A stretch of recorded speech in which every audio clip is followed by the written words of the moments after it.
Bienvenue à tous les curieux. Personne ne t'a jamais aidé? Si.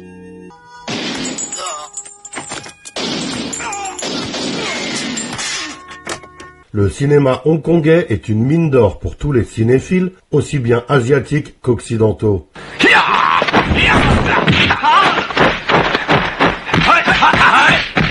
Né de la longue tradition de l'opéra chinois il y a plus de 100 ans, c'est tout à fait logique et même évident d'y retrouver dans la plupart de ses films un style opératique, voire grandiloquent, y compris dans des genres qu'on n'imaginerait pas liés à l'opéra au premier abord, comme le polar ou le film de guerre. Les réalisateurs hongkongais de grand talent sont également légion, alors qu'ils sont bien moins souvent cités que leurs homologues français ou américains. Mais entre Chang Cheh, que j'ai évoqué dans ma vidéo sur Bolo Yeung, les frères Hui, venant quant à eux de la comédie et cités dans la vidéo sur Sammo Hung, le grand Choi Ark, Ringo Lam, Johnny To et Wong Kar-wai, pour n'en citer que quelques-uns, il en est un qui a su se faire une place de choix dans le cœur des cinéphiles du monde entier, John Woo. Et dans son impressionnante filmographie, ce qui demeure son chef-d'œuvre ultime selon moi, et assurément son film le plus personnel, n'est pas pour autant le plus souvent cité. C'est pour ça qu'aujourd'hui je vous fais découvrir Une balle dans la tête.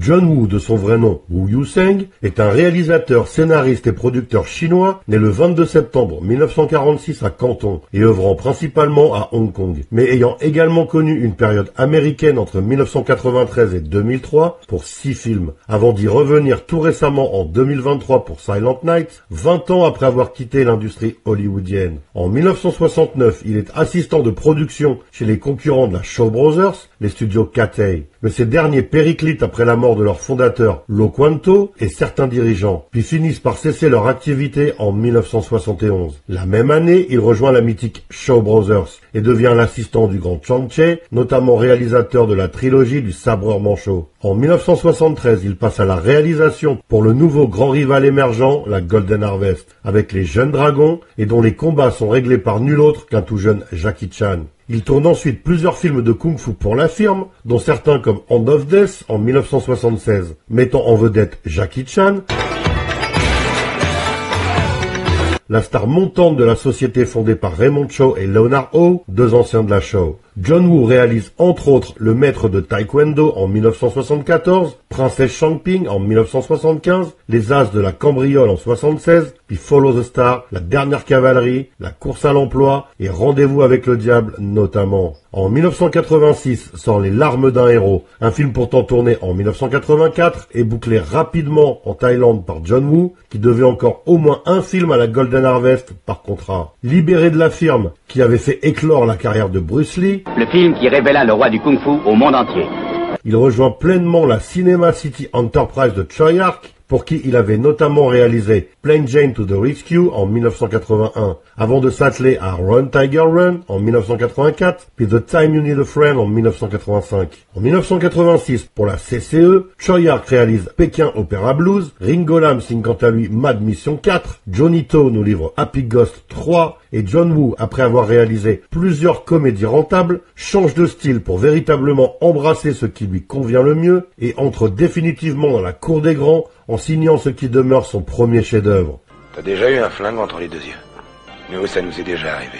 Un film profondément matriciel pour le cinéma hongkongais à bien des égards, celui qui influencera de nombreux cinéastes, qu'ils soient asiatiques ou occidentaux, assurément l'un des pères du genre Heroic Bloodshed, ce style de film principalement axé sur l'action et prenant des valeurs de rédemption dans un univers ultra-violent, mais aussi de fraternité, d'honneur, ainsi qu'un profond sens du devoir, j'ai nommé Le Syndicat du Crime, ou en anglais A Better Tomorrow. Un titre qui traduit à la perfection le lyrisme de l'œuvre, mais aussi son nihilisme, tandis que le titre français est beaucoup plus froid, plus direct et sans la moindre ambiguïté. C'est véritablement la révélation du génial Chow Yun-fat, acteur absolument prodigieux, auquel je consacrerai très bientôt une vidéo. Et la production décide, suite au succès monumental du film, de mettre très vite une suite en chantier. Ce sera Le Syndicat du Crime 2, toujours avec Chow Yun-fat, malgré le sort qui lui est réservé dans le premier opus, cette fois dans le rôle du frère jumeau du personnage qu'il interprétait dans ce dernier. En 1989, John Woo enchaîne 2 films, mais sans Choi Ark, avec lequel il s'est brouillé sur le tournage du Syndicat du Crime 2 et décide tout d'abord de livrer sa propre version du Samouraï de Jean-Pierre Melville avec Alain Delon,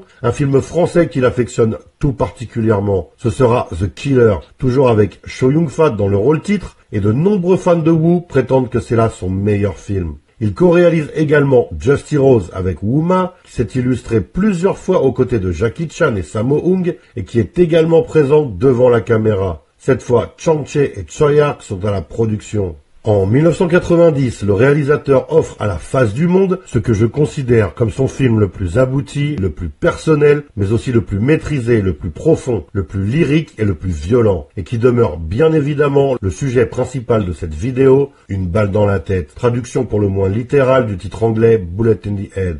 L'idée de base devait être développée par Choi Ark et John Woo ensemble, mais suite à leur brouille, ils écriront un script chacun de leur côté, mais se basant sur de nombreuses idées similaires. Et pour Choi Ark, cela donnera le Syndicat du Crime 3, que le producteur réalisera en 1989, toujours avec Chow Yun-fat, reprenant son rôle de Mark qu'il tenait dans le premier film. John Woo, lui, demandera l'aide de Janet Chun et Patrick Leung, son premier assistant sur The Killer, pour boucler son script, arrivant à une durée totale de 2 heures et 16 minutes. Ils reviennent, monte dans le bateau. Luc, vite.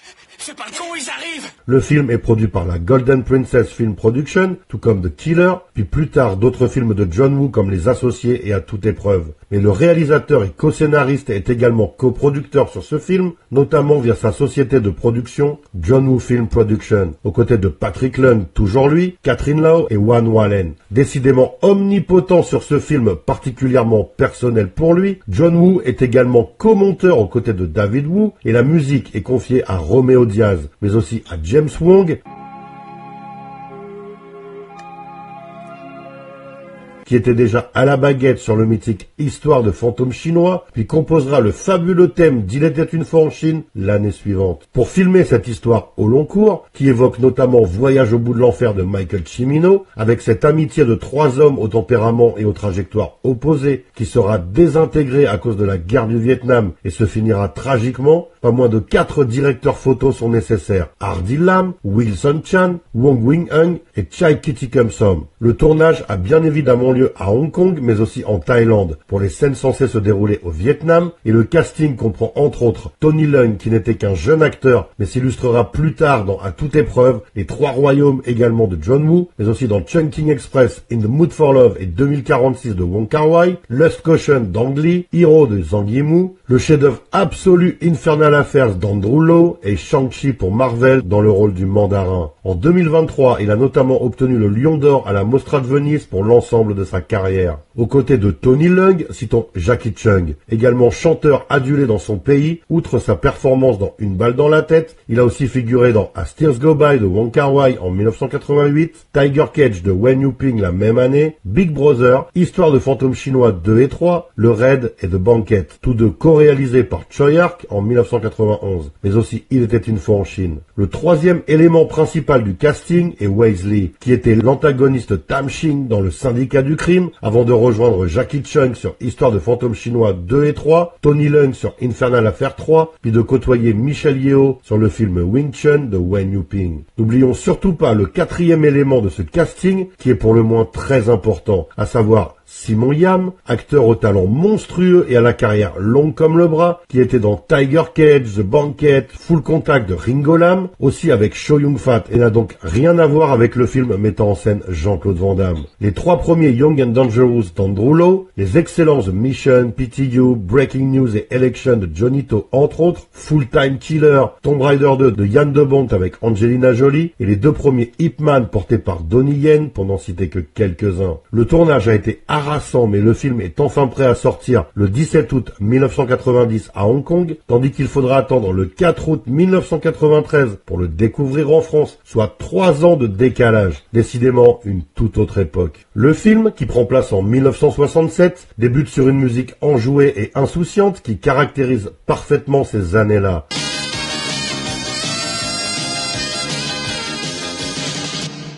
et le titre apparaît en surimpression sur des dessins d'enfants, ce qui renforce cette notion d'insouciance et contraste à la perfection avec le destin auquel les personnages principaux vont être confrontés. D'autant que juste avant, les trois amis qui seront les anti-héros de cette histoire nous sont présentés tout sourire. On assiste ensuite à différents cours de danse comme la danse en ligne, de la valse, du tango ou du rock, visiblement en vue d'un mariage, celui de Ben, fan d'Elvis Presley avec Jane, sa fiancée. Mais tout n'est pas rose pour autant. La violence est omniprésente dans ce Hong Kong des années 60 et les bagarres entre bandes rivales particulièrement fréquentes, un peu comme dans le film The Outsiders de Francis Ford Coppola, auquel j'ai bien évidemment consacré une des premières vidéos de la chaîne. Les jeunes rivaux se battent à coups de couteau, de chaînes et de barres de fer. Mais l'insouciance est encore de mise pour Ben et ses deux amis d'enfance, Frank et Paul. C'est également une période de répression où l'on voit à plusieurs reprises la police molester des individus et les arrêter pour de simples manifestations. Une référence évidente à ce qu'il s'est passé place Tiananmen à Pékin en 1989 et une critique acerbe de ces événements de manière plus ou moins détournée et allégorique façon John Woo. Mal perçu, cela ne vaudra au film qu'un faible succès en Chine à sa sortie. Ben se marie et ses deux amis sont bien évidemment ses témoins. Mais le soir du mariage, Frank emprunte de l'argent à Kwai, un usurier. Malheureusement, sur le chemin du retour, il se fait attaquer par Ringo, le chef d'une bande rivale, qui est au courant pour l'argent. Fils de pute, t'as emprunté du fric à Kwai.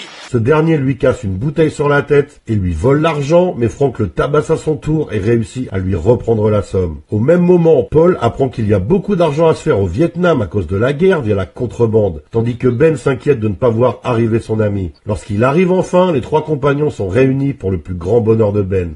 Qu'est-ce que tu faisais? Les invités sont passés, je suis parti. Tu balisais, hein? Oui, ça a bien failli, oui. Quand je promets quelque chose, je le fais. Mais lorsqu'il découvre la grave blessure à la tête de Frank, il insiste pour savoir qui lui a fait ça. Les deux amis se rendent ensuite au QG de Ringo pour se venger, mais dans la bagarre, le malfrat est tué par Ben. La police les recherche alors, ce qui pousse les trois amis à se rendre au Vietnam afin de se livrer à toutes sortes de contrebandes. Vous emportez de la pénicilline, des Rolex, des médicaments, vous allez à Saigon par bateau, et là-bas, vous livrez le tout à Monsieur Leong.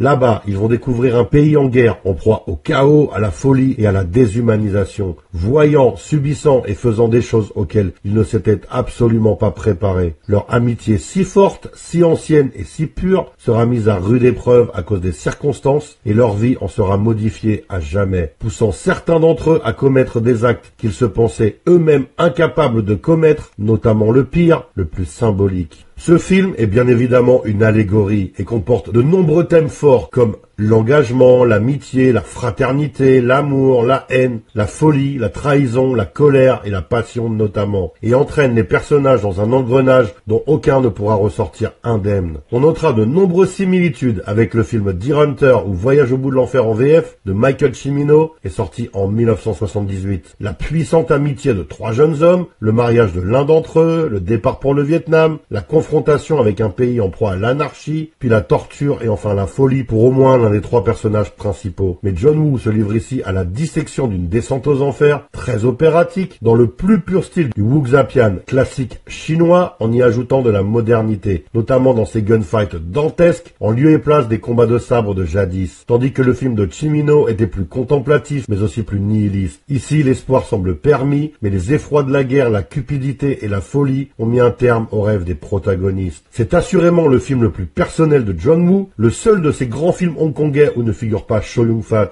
notamment parce que l'histoire dépasse le besoin d'avoir une méga star au casting. C'est aussi son métrage le plus violent, le plus profond et le plus malaisant, dans le sens où il vous retourne l'estomac, notamment dans sa dernière partie, et c'est certainement pourquoi Une balle dans la tête demeure mon film préféré de John Woo. Une chose est sûre, je ne suis pas sorti indemne de ce visionnage, alors dites-moi dans les commentaires s'il en est de même pour vous. Ce film atteindra petit à petit le statut d'œuvre culte et éclipsera son film suivant, Les Associés. Par la suite, John Woo poussera son style et son esthétisme si particulier à son paroxysme avec Hard Boiled ou en français À toute épreuve. Un ultime bijou porté par Chow Yun-fat est sorti en 1992. Il s'envolera ensuite pour les États-Unis poussé par Jean-Claude Van Damme et il réalisera successivement Chasse à l'homme avec le karatéka. C'est un drôle de nom, Jean. Maman prenait des risques. Puis Broken Arrow, Volte-Face, son meilleur film américain, Mission Impossible 2, Wind Talkers, pour lequel il retrouve un peu du lyrisme d'une balle dans la tête sans pour autant en atteindre le génie, et Paycheck, avant de revenir dans son pays, réaliser l'excellent diptyque Les Trois Royaumes, Le Règne des Assassins, The Crossing et Manhunt. En 2023, il revient aux États-Unis pour Silent Night, puis enchaîne avec The Killer, un remake actualisé de son propre chef-d'œuvre de 1989, tout cela sans jamais retrouver l'aura, la magie et la maestria qui le caractérisaient entre la fin des années 80 et le début des années 90. Notamment dans le film dont je vous ai parlé dans cette vidéo. Voilà, vous en savez à présent un peu plus sur Une balle dans la tête. Je propose qu'on travaille à la santé de ce fou qui s'est marié. N'hésitez pas à liker si vous avez aimé, à laisser des commentaires, à partager et à vous abonner pour soutenir la chaîne. À bientôt pour une nouvelle découverte. Soyez curieux.